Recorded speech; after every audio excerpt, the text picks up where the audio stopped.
I started Deltonaut with Roy Z. Darn and Roy and I were debating on who we were going to use for a drummer. So I remember that night I took Nick to a show. We went to see Cradle of Filth, a European metal band, a real heavy one. And we went to see him, and I was talking to him, and I said, so dude, listen, man, I'm going to do a band with Darwin, and Roy Z's going to produce it and play on it. You know, do you want to do it? And Nick said, dude, you had me on Darwin. It was sometimes quite a challenge to work with him in a band, but it was always really fun because he had a great sense of humor. In fact, I remember one night we were all playing at Palladino's, and we were doing a gig with a lot of famous musicians. I remember Roy Z was playing, Dave Lombardo's band was playing, Joe Floyd, his band Warrior played. A lot of our friends. It was a pretty big show.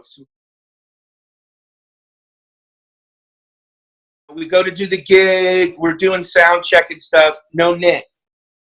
Nick wasn't there. You know, all the bands, all the people there to do their sound check and everything because it was, you know, we were videotaping it and all this crap. And so I remember my singer and I, you know, we're calling Nick, trying to get a hold of him. No answer, no answer. So, man, already bands are playing and stuff. And I'll never forget this. I was sitting backstage at Palladino stressing out.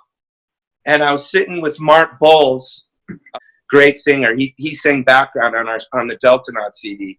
Anyways, he was hanging out backstage with me, and all of a sudden Nick comes strolling in, and I'm like, dude, man, where you been? We've been calling you and stuff. And he just looks at me and he goes, why, what time is it? And Mark Bowles looks at him and he goes, time to get a watch. But yeah, he was a character, but it was challenging sometimes to play with him for sure. You know, Nick was like, dude, we should just do a jam band to where we go out and we don't ever do anything the same way twice. He says we can kind of have a framework, like kind of have a Space Jam, kind of have a more metal song that's really, you know, but where we play it differently every night and just kind of improvise through the whole thing, which plays right into Nick. They don't need any rehearsal. The guy's a great drummer. Just go in and start improvising and he's on it. So, you know, same with Darwin.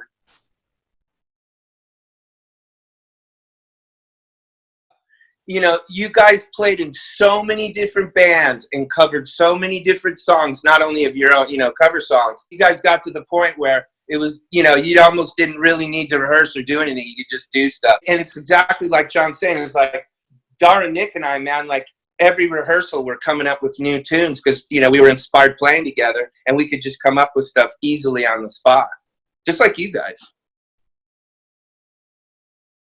Nick would be the first one to tell you that really the person, you too, of course, but really the person that taught Nick how to play drums was Darwin, because he had to follow Darwin's bass lines and Darwin had to really help him to become cohesive, just like he helped me. I was exactly the same way. When I started jamming with Darwin, I had lots of riffs, but as far as composing it and arranging it into a song, you know, I was totally new. And Darwin taught me how to do that, just like he taught Nick how to play in the framework of a song. Like I said, the first time I saw him play with you guys was a party, and he couldn't even make it all the way through a song. But there were parts of that song where he was like sounding like Neil Peart or something, so you could tell that the guy was going to get it together.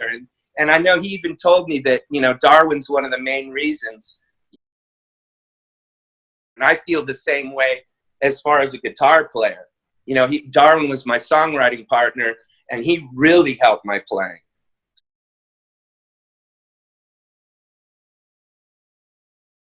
I just remember a great vibe. Obviously, you know, Darwin, such a sweet guy and an amazing talent, great touch and feel as a bass player, and he was very reserved as a counterbalance to Menza and Goodwin, that are, you know, high energy people, and so Dar was kind of the more reserved one of those guys. You know, Darwin from softball before in music, you know, and just such a great dude. And we had a good team. And a lot of the guys on the team were musicians, so that was a lot of fun. He was a gamer out there in the outfield, man. So it was really cool to get to know John and Darwin and other guys. My friend Jack, the singer, he played on that team too. And I believe we had, I think Gilby played with us before too, maybe Guns N' Roses. Remember playing, had a Mother Love Bone shirt on. We were playing against, I look up and this dude goes, "Nice shirt." And it was Chad Smith, the Chili Peppers drummer. So he was, I don't know, it was crazy. But, that's L.A. Darwin didn't say anything. He didn't have to. I paid attention to him hundreds and hundreds of hours, and I watched him. And I never knew what he was going to do. And he would just stand there and just play the most incredible, back line to it. And it was, it was magic, And he was just a great guy. He's going to be missed. And he was our friend,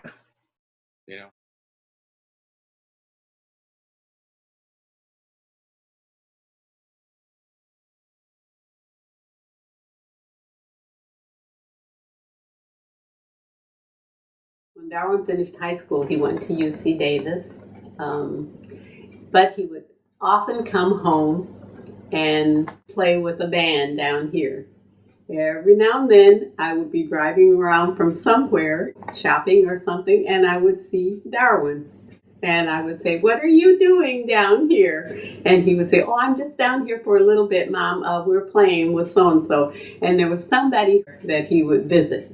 And I would say, "Well, why didn't you come home?" And then he would say, "Well, I was only down here for a little bit." And then I said, "Okay, keep up with your schoolwork." It was usual, yeah.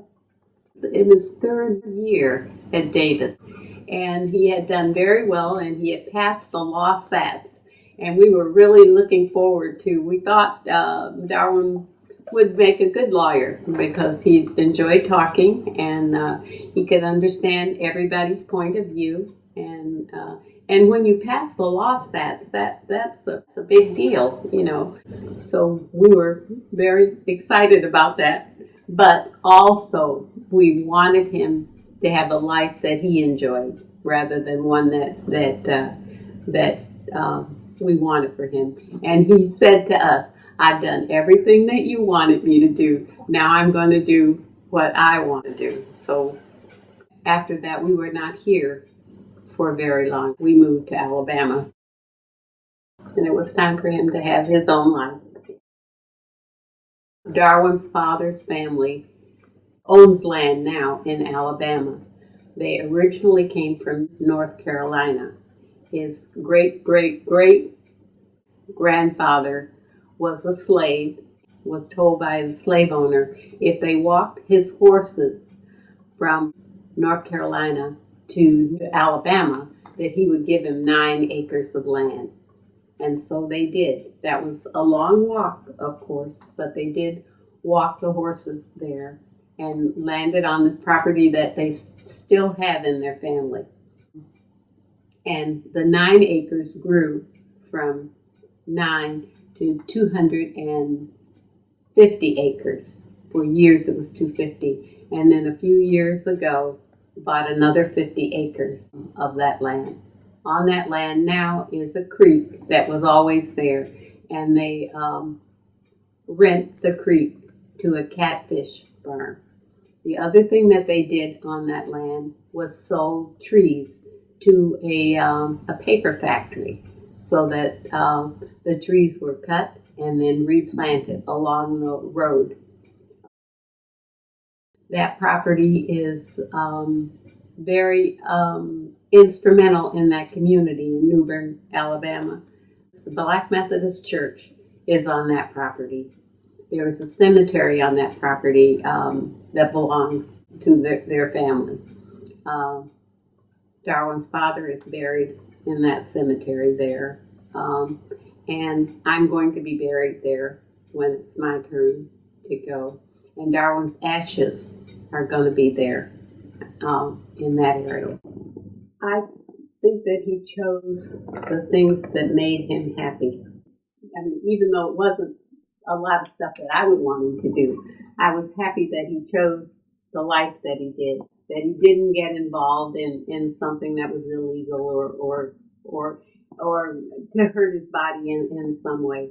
That he played in a band that he enjoyed, and when I would see pictures of you guys doing whatever it was you were doing wherever, I knew that he was satisfied with it, and that's worth it in life because I still draw, and I have to draw every day. I draw something, and I would want that for him. And his father always did what he enjoyed, he liked watching games and that, but he also liked whatever job. If there was a top, he was going to rise to that top. That was important to him, and I guess we pass that on to them. Yeah.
late.